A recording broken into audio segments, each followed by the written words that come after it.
Sir ఇక్కడ నాకు చాలా పెద్ద ప్రశ్న ఉంది. మీరు దానికి ఎటువంటి సమాధానం ఇస్తారు? నా కోసం కాదు ఇది. ఇప్పుడు సీక్రెట్ డాక్టరీన్ చూశాను, అండ్ ఈయన సీక్రెట్ ఇండియా పాల్ బ్రంటన్ది చూశాను.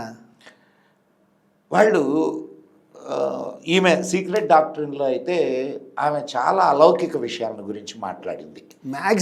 మ్యాక్సిమం మీరు అంటే నేను ఒక కామన్ మ్యాన్, మీరు నాతోటి మాట్లాడేటప్పుడు ఒక కామన్ మ్యాన్ మీ ఎదురుగా కూర్చొని అడుగుతున్నాడు సార్. కామన్ మ్యాన్ ఇంకో కామన్ మ్యాన్తో మాట్లాడుతున్నాడు.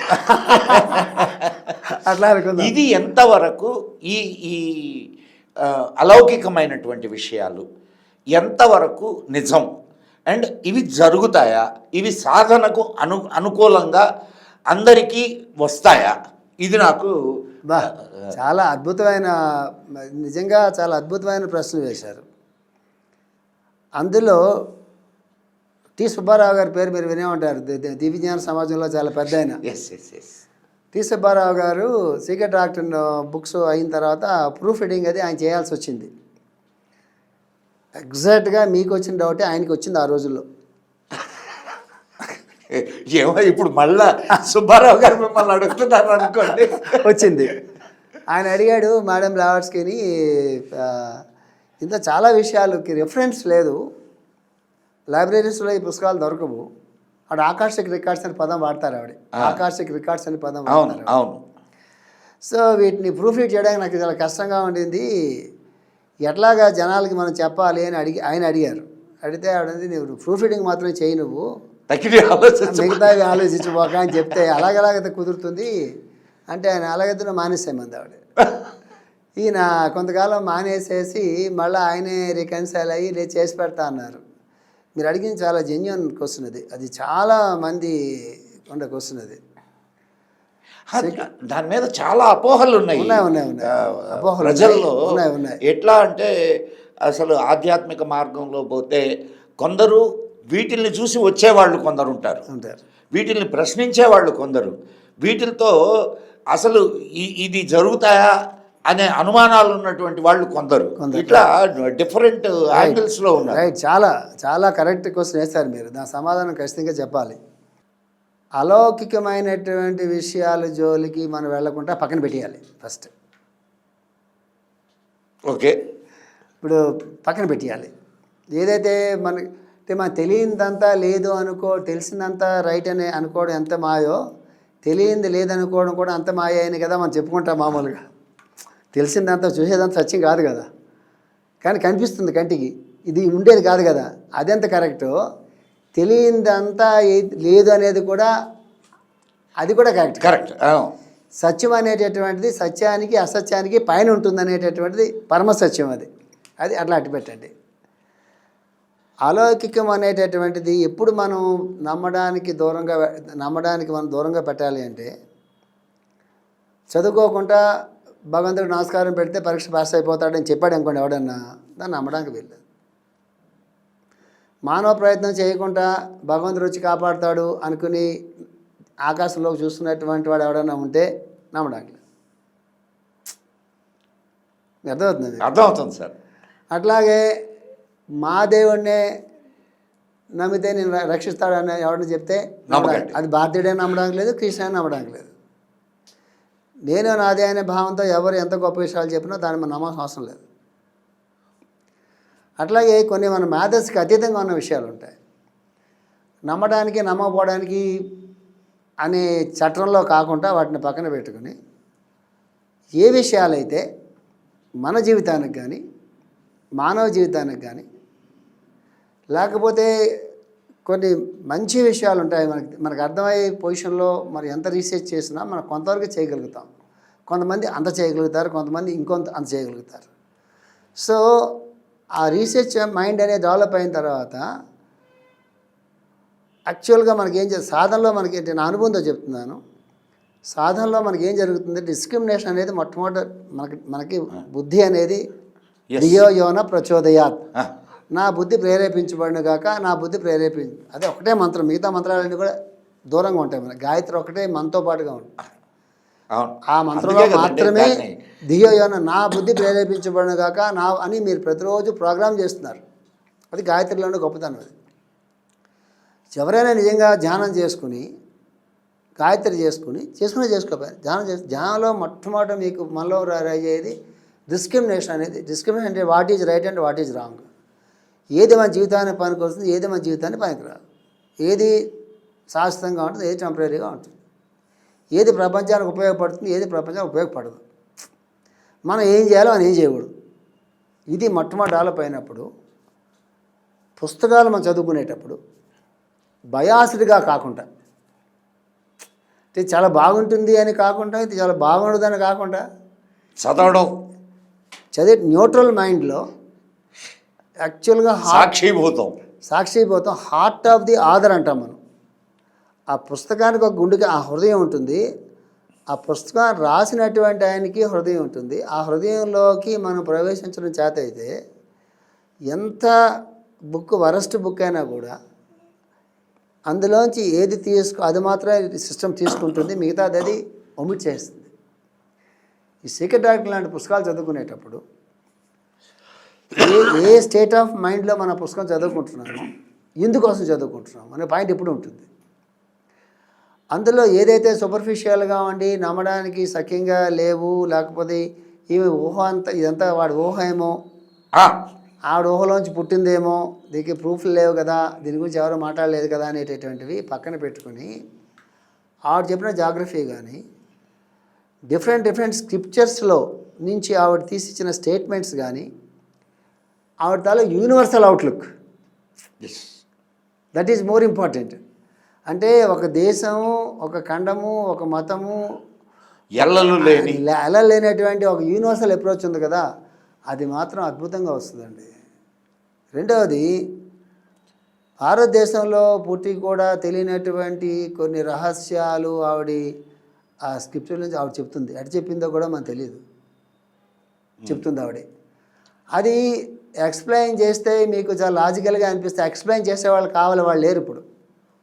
అది ఇది కూడా ప్రాబ్లం అండి.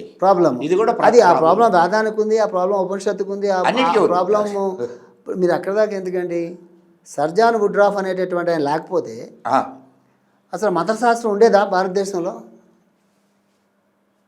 సర్జాన్ వుడ్రాఫ్ అనేటువంటి ఆయన లండన్ నుంచి వచ్చి ఇండియాలో ఉండి ఆయన పిలక పెట్టుకుని ఉపనయనం చేసుకుని ఇండియా అంతా తిరిగి గుహలన్నీ తిరిగి ఆయన ఉపనయనం చేసుకుని ఆయన ఎంతోమంది శుశ్రూష చేసి మహాత్ముల దగ్గర వాళ్ళ దగ్గర నుంచి తాళపత్ర గ్రంథాలు తీసుకుని ఆయన కాపాడకపోతే ఈరోజు భారతదేశంలో మంత్రశాస్త్రం ఉండేది కాదు.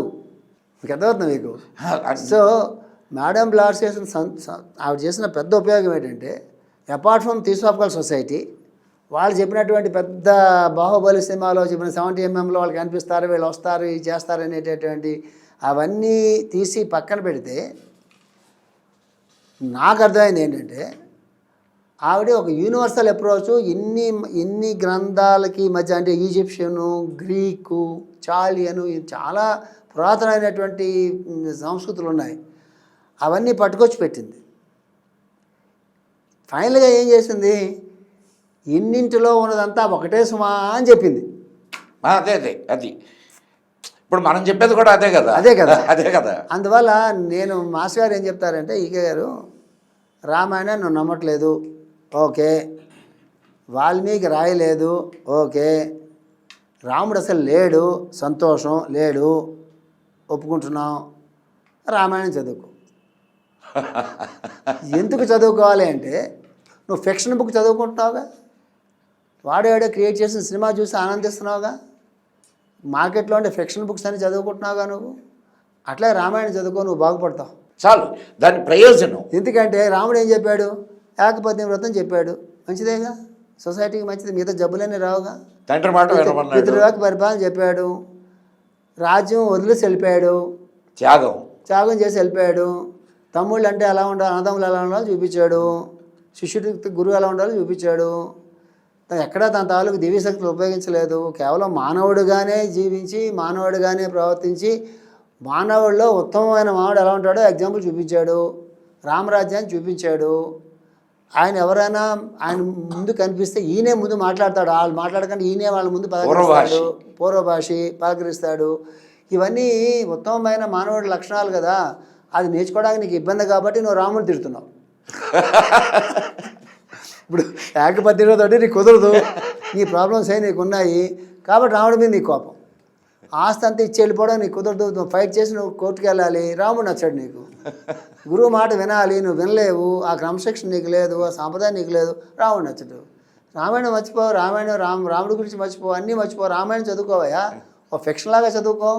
నీ జీవితాన్ని బాగు చేస్తుంది, నీ జాతిని బాగు చేస్తుంది, నీ దేశాన్ని బాగు చేస్తుంది, మానవ జాతిని బాగు చేస్తుంది. అట్లా ఉంటాయి టీచింగ్స్. అయితే నేనేం చెప్తున్నానంటే సీక్రెట్ యాక్షన్లో చాలా విషయాలు ఉంటాయండి, అవి కొరుకుడు పడడం చాలా కష్టం. సూపర్ఫిషియల్ తీసి పక్కన పెట్టేసేయండి, పక్కన పెట్టేసేయండి. నేను ఈ ప్రశ్న ఎందుకు అడిగాను అని అంటే, అవును, ఇప్పుడు సాధన చేసిన వాళ్ళందరూ చెప్తున్నారు అవును, ఆ విషయం గురించి. అవును, ఏ సాధన లేకుండా ఈ పుస్తకాలు చదివిన వాళ్ళందరూ ప్రశ్నిస్తారు. ఇది కాంట్రడిక్షన్. ఏదండి అండ్ మధ్యలో ఉండేటటువంటి వాళ్ళు ఇదే అదే తేల్చుకోలేక త్రిశంకు స్వర్గంలో ఉంటున్నారు. నేను ఒకటే చెప్తానండి, ఇంటలెక్చువల్ మైండ్ ఎంత ఇంపార్టెంటో అది అంత డేంజరస్. అది ఈ సెపరేట్నెస్ అంతటినీ క్రియేట్ చేసి ఇంటలెక్చువల్ మైండే. ఇంటలెక్చువల్ మైండ్లో నుంచి, ఇంటలెక్చువల్ మైండ్ అంతా మన మైండ్, దీని కాన్షియస్ మైండ్ అంటే. ఇది ఎప్పుడు సెపరేట్నెస్ అంటే ఎప్పుడు కంపారిజను, ఎనాలిసిస్, సపరేటు, ఎవరు గొప్ప ఎవరు తక్కువ, దీన్నే నేను అంటాం కదా, అసలు నేను కాదు, ఈ నేను అంటాం కదా, దాన్ని పెంచి పోషితే ఇంటలెక్చువల్ మైండ్. అహం దాని కారం కూడా పక్కన ఉంటుంది, అహంకారం కూడా పక్కన ఉంటుంది. సోహమస్మిలో అహం కాదు ఇది, అర్థమవుతుంది మీకు. సో అది పక్కకి వెళ్తేనండి, ఒకసారి మైండ్ కొంచెం అది బుద్ధి లోకాల్లోకి వెళ్తే ఆ బుద్ధి అనేది అన్నింటినీ సమన్వయం చేసుకుంటుంది, ఇది అన్నింటినీ విడగొడుతుంది. అనలిటికల్ మైండ్ ఏం చేస్తుంది, ఇంటలెక్చువల్ మైండ్ ఏం చేస్తుందంటే దీని నుంచి ఇది ఎలా వేరు, దీని నుంచి దీనికన్నా ఇది ఎలా గొప్ప, ఓ మనిషి కంటే ఓ మనిషి ఎలా గొప్ప, ఈ మతం కన్నా ఇంకో మతం ఎలా గొప్ప, ఇది కంపారిజన్లోకి తీసుకెళ్తే అనలిటికల్ మైండ్ అంటాం దాన్ని మనం. సింథటిక్ మైండ్, సింథసిస్ రావాలి మైండ్కి, అప్పుడు ఉన్నది ఒక్కటే రా, నీ లేవురా అనే దానిలోకి వెళ్తుంది మైండ్. ఇప్పుడు ఇంకొక చిన్న విషయం సార్, ఇక్కడ మన వాళ్ళు ఆల్రెడీ చెప్పాడు, ఏకం సత్ విప్రా బహుదా వదంతి, ఉన్నది ఒకటేరా బాబు, అండ్ తత్వమసి, అది నువ్వే అయి ఉన్నావురా అని కూడా చెప్పారు. ఇన్ని చెప్పినా ఇప్పుడు ఆ భావనని లోపలికి ఇప్పుడు భావన ప్రధానం ఇక్కడ, అంతే. భావనని లోపలికి తీసుకోవడానికి మనిషి చేయాల్సినటువంటి సాధన గురువు గారు ఏం చెప్పారు చెప్పండి నాకు. ఇప్పుడు మన అహం గురించి, నేను గురించి మాట్లాడుకుంటున్నాం కదా, అద్భుతమైనటువంటి ఒక విషయం చెప్తా. గురుగారు చెప్పింది, ఈకే గారు చెప్పింది. నేను మీతో మాట్లాడుతున్నా, మీతో అంటే ఎవరితో మాట్లాడుతున్నా? నేను మీ కళ్ళతో మాట్లాడుతున్నానా, మీ ముక్కుతో మాట్లాడుతున్నానా, మీ నోటితో మాట్లాడుతున్నానా, మీ చేతులతో మాట్లాడుతున్నానా, మీ కళ్ళతో మాట్లాడుతున్నానా, మీ కాళ్ళతో మాట్లాడుతున్నానా? మదన్ గుప్తా గారు అని పిలిచాను. ఓ అవునండి అన్నారు మీరు. మదన్ గుప్తా గారిని మీరు పిలిచినప్పుడు మీలో సమాధానం నేనే మదన్ గుప్తా సమాధానం మీలోంచి ఎవరు చెప్తున్నారు? మీ కళ్ళు చెప్తున్నాయా, మీ నోరు చెప్తుందా, మీ చేతులు కాళ్ళు ఇందులో మదన్ గుప్తా ఎవరు మీలో? మీ చేతుల, మీ కాళ్ళ, మీ ముక్క, మీ కళ్ళ? కాదు కదా. సో సపరేట్ కాదు కదా, సపరేట్ కాదు. మదన్ గుప్తా అంటే చూపించండి, మదన్ గుప్తాని మీలో ఎవరు చూపించండి, ఎవరు చూపిస్తారు మీలో మదన్ గుప్తాని? రాజుగారు అని పిలిచారు, నాలో రాజు అంటే అవును సార్ అన్నాను నేను. అవును సార్ అంటే ఎవడు ఇందులో రాజు? ఇందులో ఎవడు రాజు? అంటే ఇందులో ఎవడు కదా. సో నేను సార్ అనేది నేను, ఈ నేను నేను ఏది అనేది పెద్ద ప్రశ్న. లోకలైజ్ రయామంటాం ఇంగ్లీష్లో. లోకలైజ్ రయామంటే మొత్తం అంతా వ్యాపించి ఉన్నటువంటి వాడు మనలోకి ఆత్మస్వరూపంగా వచ్చాడు కాబట్టి వాడు నేను అంటున్నాడు. వీడు ఎక్కడి నుంచి వచ్చాడు? మొత్తంలోంచి వచ్చాడు. ఆ మొత్తంలో వాడు పలకట్లా, ఆ మొత్తం వాడు మనలోకి ఒక అంశగా వచ్చి, ఆత్మగా వచ్చి, అంతరాత్మగా ఆ భగవంతుడే రాలే, మనలో ఆత్మ స్వరూపంగా, దాన్నే సోల్ అంటాం మనం. ఇప్పుడు భగవంతుడు అనేవాడు ఎక్కడ లేడని కదా. అదే ఇప్పుడు అంతా వ్యాపించి ఉన్నటువంటి ఈ చైతన్య శక్తినే మనం భగవంతుడుగా మన ఇండియన్ ఫిలాసఫీ. ఇప్పుడు ఈ నేనని అంటున్నాం కదా, ఈ నేనని అంటున్నది ఎవరిని అంటున్నావు అంటే మనలో ఉండేటటువంటి లోకలైజ్ రయామని నేనని అంటున్నాం మనం. ఈకే గారు ఏం చెప్తారంటే, మదన్ గుప్తా గారితో నువ్వు మాట్లాడుతున్నప్పుడు ఆయన మీద నీకు అభిప్రాయం ఉంటుంది. ఆయన గొప్పవారనో కాదనో చాలా మంచివారనో మరొకటనో అవన్నీ ఆయన పట్ల నీకున్న అభిప్రాయాలు తప్ప ఆయన కాదు. ఎస్, అర్థమవుతుందా? నువ్వు ఆయనతో మాట్లాడుతున్నప్పుడు ఆయనతో నువ్వు ఎలా మాట్లాడుతున్నావు? ఆయనతో ఉండే అభిప్రాయం బ్యాక్గ్రౌండ్లో నువ్వు ఆయనతో మాట్లాడుతున్నావు. Exactly. That is not the way to communicate with any human being or with God. అది మార్గం కానే కాదు. ఆయనలో ఒక నేను ఉన్నది. ఆ నేనే మదన్ గుప్తా అని చెప్తుంది తప్ప ఆయన మనస్సు, ఆయన కళ్ళు, ఆయన చెల్లి చెప్పట్లే అక్కడ. నీలో ఒక నేను ఉన్నది, అది శరీరాన్ని తీసుకుంది. నువ్వు శరీరాన్ని చూసి మాట్లాడుతున్నావు అనుకుంటున్నావు, కానీ నువ్వు యాక్చువల్గా ఆయన లోపల వాడితో మాట్లాడాలి. లోపల వాడితో మాట్లాడినప్పుడు ఆయనకి అభిప్రాయాలు అనేవి లేవు అక్కడ. దానికి రూపం లేదు, ఎస్, దానికి పరిధులు లేవు. సృష్టి అంతా వ్యాపించి ఉన్నది అదే. కాబట్టి ఒక మనిషితో మాట్లాడుతున్నప్పుడు ఆయనలో ఉండే నేనుతో మళ్ళా ఒకసారి చండాలోపాఖ్యానం గుర్తు చేశారు. ఆదిశంకర్లు అది చండాళ్ళు ఎదురుపడ్డప్పుడు తొలుగు అంటే కరెక్ట్. చండాళ్ళు చెప్తాడు, ఎవరిని తొలగమంటున్నావు అని. అది ఈకే గారు ఎంత బాగా చెప్తారంటే, ఎవరితోనో నువ్వు మాట్లాడుతున్నప్పుడు నువ్వు ఆ వ్యక్తితో మాట్లాడుతున్నావు అనుకుంటే ఆ వ్యక్తి తాలూకు ఆ వ్యక్తి మీద నీకున్న అభిప్రాయాలతో నువ్వు మాట్లాడుతున్నావు తప్ప నిజంగా ఆయనతో మాట్లాడట్లా.